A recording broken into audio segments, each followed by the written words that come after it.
రాజకీయ భవిష్యత్తు లేదు. ఆయన జీవితాంతం జైల్లో ఉండాల్సిన మనిషి.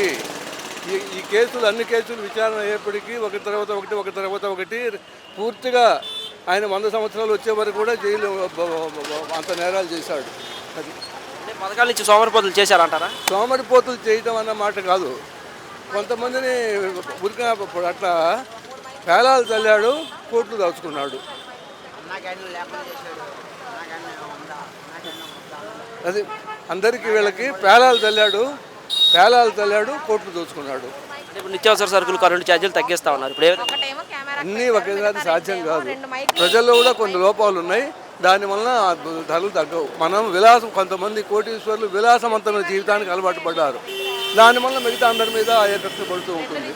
అది ఇప్పుడు లోకేష్ గారు రెడ్ బుక్ అని చెప్పారు. మొన్న ఉద్యోగాలు ఇవ్వట్లేదని వాళ్ళు అడిగితే 4 లక్షలు ఇచ్చామన్నారు. తర్వాత కాదు ఇవ్వలేదని చెప్తున్నారు. మరి వాళ్ళకి నిరుద్యోగ భృతి కూడా ఇవ్వట్లేదన్నారు. నిరుద్యోగ భృతి వాళ్ళు ఎన్నో వాగ్దానాలు చేశారు అధికారంలోకి వచ్చినది.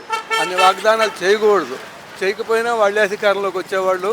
అవి ఒకేసారి అమలు పరచడం సాధ్యం కాదు. అది పవన్ కళ్యాణ్ హామీ ఇచ్చారు, దగ్గరుండి చేస్తా ఉన్నారు. మరి ఈరోజు 5 ఏళ్ళ వరకు టైం ఉంది. ఒకే రోజు చేస్తానల్లా 5 సంవత్సరాలు అమలు పరుస్తామన్నారు. ఎంత బాగా నిన్న మాట్లాడుతూ వాళ్ళు అన్నారు, గతంలో హిందూ అన్నారు, క్రిస్టియన్ అన్నారు, ముస్లిం అన్నారు, ఇప్పుడేంది వేషం మార్చామంటున్నారు. అదేమి కాదు. ఇప్పుడు అందరూ సమానులే. దాని గురించి అసలు మనం ఆలోచించాల్సిన అవసరం విషయం కాదు అసలు. అది దాన్ని రాజకీయంగా ఉపయోగించుకునేందుకు వీళ్ళు చేస్తున్నారు తప్పితే కుల మతాలు ప్రసక్తే లేదు. అందరికీ ఏ ఇబ్బంది లేదు. అది